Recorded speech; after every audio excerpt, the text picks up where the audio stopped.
신율의 뉴스 정면 승부 3부 시작하겠습니다. 매일 3부 여러분 잘 아시죠? 오늘 하루에 있었던 가장 중요한 뉴스들 여러분들에게 일목요연하게 정리해드리는 정면 브리핑 시간인데요. 오늘도 김영민 아나운서 함께하겠습니다. 안녕하세요. 네, 안녕하세요. 예. 하여간 요새 날씨도 꿀꿀하고 참 여러 가지 좀 그런데 난 딴 데서 들었는데 우리 김영민 아나운서 아주 좋은 소식이 있어요. 예? 아니 저 YTN에서 상 받아요. 예, 그래서 이야 진짜. 아니 왜 그 작게 고생했다고 그러시나 봐요. 예. 글쎄요. 어쨌든 모두 잘 나간 난 뭐야. 할 말이 없어지는 모양이네. 근데 어쨌든 사람은 항상 노력한 만큼의 대가가 있다라고 믿으면서 사는 게 이 세상을 그래도 편하게 사는 겁니다. 예. 그리고 항상 이 긍정적인 마인드를 가지고. 네, 중요한 것 같아요. 그게 중요하죠. 근데 여러분도 오늘 하루 참 어떻게 보내셨는지 모르지만 스스로를 수고했다라고 위로하는 그런 여유가 있을 때 그건 굉장히 중요한 생각이 듭니다. 그런 생각을 갖는 거 여러분도 모쪼록 오늘 그런 생각 가지시길 바라겠습니다. 왜? 더구나 내일이 무슨 날? 광복절. 광복절 쉬는 날입니다. 광복절이 먼저 나와야 되는 거 아니에요? 쉬는 날보다. 광복절 쉬는 날 네. 하여간 그렇죠. 예. 그래가지고 이제 좀 그러니까 하여간 그렇게 거시기를 하시면은 네. 그렇게 될 거라고 생각을 합니다. 그렇습니다. 예. 자, 이게 그런데 참 내가 저 우산을 또 저 밖에 두고 나왔네. 예. 근데 오늘 이 비가 지금은 안 와요. 맞아요. 비가 지금은 안 오는데 근데 이게 문제는 뭐냐면 이번에 호우로 또 사망자가 발생했다는 거. 이것도 이게 구조적인 문제예요. 제가 볼 때에는. 이거 신경 써야 됩니다. 네. 예. 지금은 호우특보가 모두 해제가 됐는데요. 정말 요 며칠간 정말 쏟아진 집중호우로 이번에 또 3명의 사망자가 발생했습니다. 경기 인천 지역에 집중됐는데 일단 경기 포천에서 어제 오전 7시 도로에서 SUV가 빗길에 미끄러지면서 신호등을 들이받아서 조수석에 있던 70대 여성이 숨지고 운전자가 다치는 일이 있었고요. 또 인천에서도 어제 아침 차량이 빗길에 미끄러지면서 40대 운전자가 이 차량이 호수에 빠지면서 사망하는 사고가 있었습니다. 예. 경기 김포에서도 어제 오후 12시 14분쯤 차량이 떠내려가서 뒷좌석에 있던 80대 남성이 숨진 채 발견되기도 했습니다. 피해 우려가 많이 높아지면서 대피도 잇따랐는데요. 서울과 인천 경기 지역에서 817명이 집을 떠났고 대부분이 지금 임시 주거시설에 머무르고 있고요. 예. 시설 피해도 360건이 넘어서 복구 작업이 이어지고 있습니다. 근데 진짜로 이렇게 매년 집중호우다 폭우다 이런 얘기를 하는데 매년 기록이 갱신되고 있다는 사실을 이제 정부도 좀 심각하게 받아들여서 미리미리 대비하는 자세를 보여야지 매년 이렇게 인명피해 발생하고서 이건 몇백만 년 만에 호우다 이런 식으로 하는 거 이거는 저는 좀 이제 바뀌어야 되는 것 아닌가 이런 생각이 들고요. 그런데 또 덥다며요. 그렇습니다. 이제 비가 그치니까 또 폭염입니다. 폭우와 폭염 이렇게 이어진 여름인데 광복절 연휴를 기점으로 다시 또 본격적으로 폭염이 찾아올 것으로 보이는데요. 북태평양 고기압, 티벳 고기압이 한반도 상공을 동시에 덮으면서 광복절인 내일부터 체감온도가 35도까지 오르는 무더위가 다시 시작될 것으로 기상청은 예보했습니다.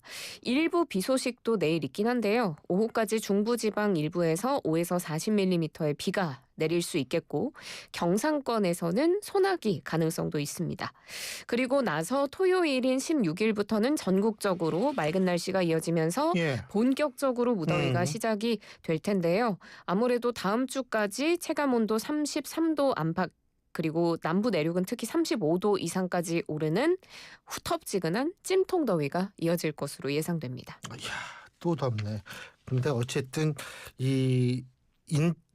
인명이 자꾸 좀 피해를 받는 사망을 하는 이런 일은 좀 정부가 철저히 막아야 될 거란 생각이 듭니다. 내일이 광복절, 그죠? 근데 네. 뭐 광화문 광장에서 국민 임명식이 열리죠? 네, 그렇습니다. 대통령실이 광복절인 내일 국민 대표 80인, 시민 3,000명을 초청해서 광화문 광장에서 국민 임명식을 진행한다라고 밝혔습니다. 국가 주요 인사, 주한 외교단, 국민 대표 80인, 그리고 전직 대통령인 문재인 전 대통령 내외, 고 노무현 전 대통령 유족 등도 참석을 하게 되고요. 이렇게 사전 신청한 국민을 포함해서 한 3,500여 명 정도가 참석을 할 예정이고 미초청 국민의 경우에도 광장 인근에서 참석이 가능합니다. 이재명 대통령이 국민 대표 80명이 작성한 빛의 임명장을 받게 되는데요. 그런데 이번에 좀 눈에 띄는 부분은 보수 진영 전직 대통령들이 대부분 불참 의사를 밝혔다는 점입니다. 박근혜, 이명박 전 대통령 불참 의사를 밝혔고 국민의힘과 개혁신당도 조국혁신당의 조국 전 대표 그리고 윤미향 전 무소속 의원의 특별사면에 항의하는 차원에서 국민 임명식에 불참합니다. 뭐 어쨌든 인파가 많이 몰리면 경찰도 많이 동원이 되겠죠? 그렇습니다. 지금 경찰은 내일 서울 도심에 기동대 102개 부대에 6,500여 명을 투입한다고 밝혔습니다. 국민 임명식 행사 자체도 워낙 큰 행사이지만 이날 예정된 대규모 집회 시위가 또 엄청 많대요. 70여 건의 집회가 신고돼 있다고 하거든요. 그래서 경비 규모를 좀 키운 것으로 보이고 이 경비 규모가요. 지난 6월에 윤석열 전 대통령 탄핵 심판 선고 당시에 헌법재판소 일대에 투입됐던 그 인력 14,000여 명의 절반에 가까운 수준이라고 합니다. 광화문 개방된 야외 공간이잖아요. 이런 곳에서 대통령이 대규모 행사를 여는 것이 꽤 드문 일이라서 경찰은 긴장을 놓지 않고 이 경비 라인이 시나리오별로 대응 계획을 수차례 조율하면서 경계 태세를 높이고 있습니다. 또 행사장 인근의 광화문 주요 건물 옥상 폐쇄하도록 하고 허가되지 않은 드론이 출몰할 경우에도 미리 대비하고 있습니다. 자, 그리고 우리 정부가 얼마 전에 그 대북 확성기 철거를 했습니다. 그러고 나서 이제 정부에서 발표한 게 뭐냐면 북한도 철거를 시작했다 이런 거였는데 북한 김여정 그런 적이 없다라고 얘기를 했죠. 네, 맞습니다. 김여정 부부장이 이제 오늘 조선중앙통신 통해서 담화를 발표했는데요. 제목이 이렇습니다. 서울의 희망은 어리석은 꿈에 불과하다. 입니다.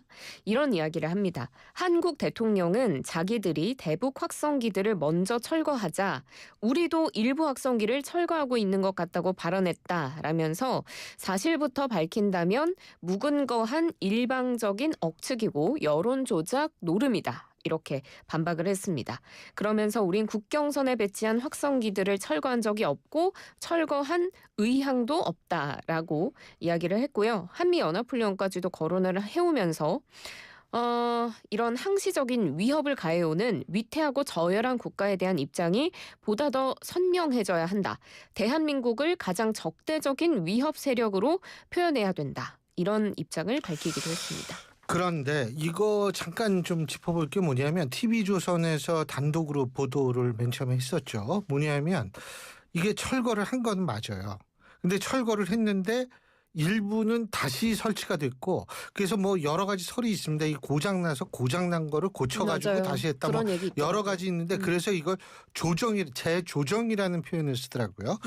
그런데 근데 정부는 합참은 아직도 철거했다라는 입장, 북한이 철거했다라는 입장에 변함이 없는 것 같더라고요. 네, 합참이 이제 철거됐던 2대의 확성기 중에 한 대의 경우는 원상복귀가 됐고 나머지 한 대는 여전히 철거 상태다. 이렇게 밝히고 있는데요. 그리고 이 김여정 부부장의 담화에 어떤 의도가 숨어 있을 거기 때문에 우리가 동화되지 말아야 한다. 이런 평가를 하기도 했습니다. 통일부에서도 입장을 내놨는데요. 기자들에게 지난 3년간 강대강의 남북 관계를 선대선의 시간으로 바꾸기 위해서는 의연하고 긴 호흡으로 접근할 필요가 있다면서 이 남북 관계가 서로에게 도움이 되는 관계로 전환될 수 있도록 앞으로도 정상화와 안정화 조치를 일관되게 추진하겠다는 입장입니다.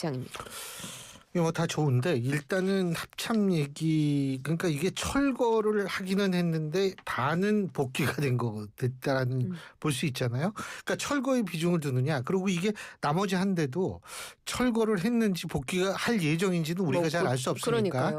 그러니까 이 부분은 좀 잘 봐야 될 것 같습니다. 물론 좋아요. 선 대 선의 시간으로 바꾼다. 이거 반대할 국민은 없을 거라고 봐요. 근데 문제는 뭐냐면 그 선의 의미가 뭐냐.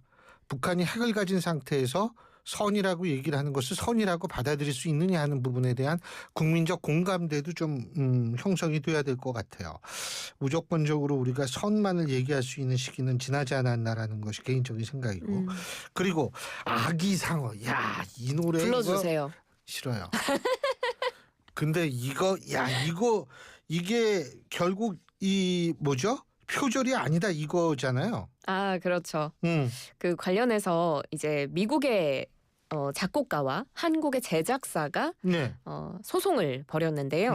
결과적으로는 우리 한국의 제작사가 승소했다는 소식 가지고 왔습니다. 네. 교수님이 안 불러주셨기 때문에 제가 그냥 조금만 부르자면. 왜냐하면 그게 낫지. 그래 나이 60 아니, 넘은 사람이 교수님이 말이야 불러주셔야 아기 상어를 뭐 그 아이들이 막 젊은 사람이 해야지 그거는. 아기 상어 뚜루루뚜루. 그렇죠. 그렇죠. 이 노래인데요. 여러분 이 노래 처음 들으시죠? 예, 아유. 저도 처음 듣는 것 같아요. 좀 잘하지 이게 뭐예요? 아, 그럴 수도 있겠네요. 근데 아마 많이들 아실 거예요. 동료 아기상어 제작사인 더 핑크퐁 컴퍼니가 미국 작곡가와 저작권 소송을 벌여서 최종적으로 승소를 했습니다. 대법원 일부가 오늘 그 미국 작곡가 조니 온리가 손해배상 청구 소송에서 패소한 원심 판결을 그대로 확정했는데요. 조니 온리가 상어 가족이 2011년에 발표한 자신의 동요 베이비 샤크를 표절했다라면서 2019년에 국내 법원에 손해배상 소송을 낸 바가 있습니다. 그러니까 이 미국 작곡가가 베이비 샤크 이 노래를 북미권 구전 동요에 고유한 리듬을 부여해서 리메이크한 자신의 2차 저작물이다. 이렇게 주장을 한 건데 더 핑크퐁 컴퍼니는 그 반대의 입장입니다. 이 조니 온리의 곡을 가지고 와서 한 게 아니고 구전 동요를 자체적으로 편곡해서 상어 가족을 제작한 것이니 조니 온리의 저작물과는 무관하다라는 입장이고 실제로 구전 동요의 경우에는 저작권 침해가 인정되지 않는데 어쨌든 법원은 더 핑크퐁 컴퍼니의 손을 들어줬습니다. 예, 잘 알겠습니다. 오늘 말씀 여기까지 듣죠. 고맙습니다. 고맙습니다. 예, 지금까지 김영민 아나운서였습니다.